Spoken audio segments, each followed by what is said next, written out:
Dans cette vidéo, nous allons voir comment créer un tracé dynamique de ligne, préalablement tracé dans Illustrator, et comment l'animer à l'aide de l'effet trait dans After Effects. Alors, je vous ai fait une petite vidéo de prévisualisation pour vous montrer ce que ça donne. Donc voici l'animation avec calcul. On a une apparition progressive du texte, donc ça c'est une ligne, un tracé Illustrator, tracé à la plume dans Illustrator, et on va pouvoir l'animer de manière à avoir comme une écriture manuelle de ce texte. Alors pour ce faire, nous avons besoin de retourner dans cette composition, donc la composition ligne, où pour l'instant il n'y a qu'une vidéo. Ce qu'on va faire, c'est aller dans Illustrator, donc là j'ai déjà tracé cette ligne qui forme le mot sky. Ce qu'il faut faire attention, ce à quoi il faut faire attention, c'est le point de départ et le point d'arrivée. Donc c'est le premier point que vous aurez tracé qui sera le point de départ de votre animation, et le dernier point, le point d'arrivée. Alors bien sûr on peut inverser ça dans After Effects, mais mieux vaut tracer les choses dans le bon ordre. Donc ce que vous avez à faire simplement, une fois que vous avez tracé tout ça, c'est sélectionner votre tracé, le copier, CTRL-C ou pomme C, retourner dans After Effects, créer un calque de forme, on a déjà vu, calque, nouveau, calque de forme, et coller, CTRL-V ou pomme V, ce tracé sur mon calque de forme. Donc il crée un masque de la forme de mon tracé. Ce masque est transparent pour l'instant, on va lui appliquer un effet pour qu'il puisse être visible. Alors l'effet trait, vous allez le trouver dans Effet. Alors il faut sélectionner le calque de forme, il faut bien faire attention à ce que le calque soit sélectionné. Allez dans Effet, Générer, voilà. Et tout en bas, vous avez l'effet trait. Un autre moyen de retrouver cet effet, ou n'importe lequel d'ailleurs, quand vous connaissez son nom, c'est d'aller dans la palette d'effets qui est ici, de la déployer, taper le nom. Alors je l'ai déjà fait, je vais le refaire. Trait, et vous voyez l'effet désiré qui est ici. Pour l'appliquer sur un calque, il suffit que le calque soit sélectionné et double-cliquer ici sur l'effet. Donc on a bien l'effet qui est appliqué là. On peut le retrouver en déployant les paramètres d'effet. On a trait et on a les mêmes paramètres qu'on peut activer ici. Alors souvent c'est plus lisible de le faire dans la fenêtre d'effet puisque vous avez un peu plus de place ici. On va pouvoir travailler sur la couleur du trait. Là c'est du blanc. Sur l'épaisseur du trait, on a 2 pixels. On peut monter à, je sais pas, 30 pixels. On voit que le trait est beaucoup plus épais.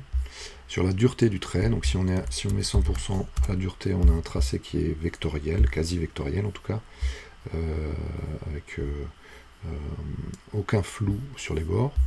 Par contre, si on a peut-être besoin d'avoir du flou, on peut passer à 0%, et vous voyez qu'on a un tracé beaucoup plus léger, pour donner un effet, je sais pas, de lumière, de halo, de tube néon, etc., etc. On peut travailler l'opacité. Nous, ce qui va nous intéresser, c'est surtout le paramètre de fin et celui de début. Alors, on va mettre des paramètres un peu plus light. Donc, je vais passer à 6, avoir une dureté de 100% pour qu'on voit bien le trait. Je vais ajuster simplement ma vue ici. Voilà. Et on va pouvoir enfin animer ce tracé. Donc pour créer une animation, c'est toujours pareil, on place la tête de lecture à l'endroit désiré, ici, 1 seconde, j'y étais déjà, et on clique sur le chronomètre. Donc on va animer la fin de mon tracé. La fin de mon tracé, c'est celui-là. Là, il est placé à 100%, donc on voit tout. Le début est placé à 0%, ici, et la fin est placée à 100%. Donc on a bien tout le tracé qui est apparent. On va pouvoir jouer sur le paramètre de fin, donc j'ai placé ici une image clé. Pour la voir là, vous voyez qu'elle apparaît ici. Pour ne voir que cette animation, j'appuie sur U et j'ai bien mon image clé. Cette image clé, je vais la mettre donc à 0%. La fin va être à 0%, donc elle va être ici, la fin de mon tracé se situe ici. À 2 secondes, je vais l'amener à 100%. Et entre les deux, il va animer ce tracé. Donc si je vous fais une prévisualisation, vous allez voir que le tracé, voilà, se complète du début à la fin. Et on a bien un tracé dynamique de ligne très facilement créé sous After Effects. Autre petite chose, on va pouvoir aussi créer un tracé qui ne soit pas du début à la fin, mais qu'on n'ait qu'une seule portion de ce tracé qui apparaisse. Alors pour ça, on va jouer sur le paramètre de début.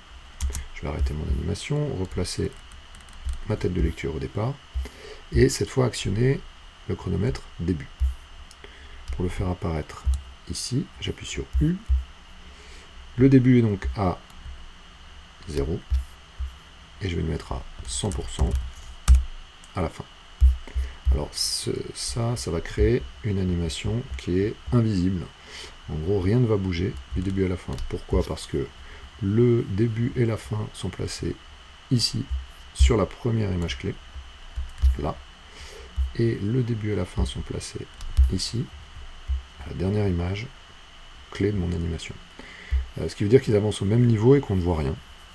Donc il y a bien une animation qui se fait, mais comme les deux, toutes les images clés sont au même niveau en même temps, on n'a aucune animation qui apparaît sur l'écran. Pour la voir, il suffit de décaler légèrement les images clés de l'un ou de l'autre, ici le début, et vous voyez qu'on va voir apparaître une portion de la ligne, toujours la même puisqu'ils avancent en même temps, au fur et à mesure de notre animation. Je vous fais une prévisualisation, voilà. Donc on a un tracé qui apparaît et disparaît progressivement. Si vous voulez une petite portion de ligne, là on a une grande portion de ligne, là il vous suffit de placer les images, voilà, de les décaler par exemple que d'une image. J'appuie sur Alt et l'incrément clavier, je les décale d'une seule image et je vais n'avoir qu'une petite portion de la ligne qui va se tracer. Sur l'exemple que je vous avais montré précédemment, on avait aussi, en même temps que cette petite ligne blanche, l'animation du mot qui se faisait. Donc pour ça, je vais juste replacer ça comme ça. Je vais dupliquer mon calque de forme, CTRL D ou pomme D. Je vais le placer en dessous pour qu'on voit l'animation que je viens de faire. Et ce calque de forme, je vais enlever l'animation du début. Voilà, pour qu'on ait tout qui s'affiche. Donc là, on a bien tout qui s'affiche. Sauf que le problème, c'est que comme ma ligne est blanche et a la même épaisseur que l'autre, on ne voit pas ma petite animation qui est au-dessus. Pour ça, il suffit de changer quelques paramètres. Par exemple, la couleur. On va changer la couleur ici de mon mot. Voilà, on va la mettre en bleu. On va changer son épaisseur. Je vais la passer à 30 pixels. Et je vais changer sa dureté. Je vais la passer à 0. Voilà, pour qu'elle soit un peu floue. Et si on regarde notre animation maintenant, on voit que on a cette petite ligne blanche qui vient comme écrire le début du mot qui va rester ensuite affiché. Voilà, donc on a vu très simplement comment créer un tracé dynamique de ligne à l'aide de l'effet trait dans After Effects.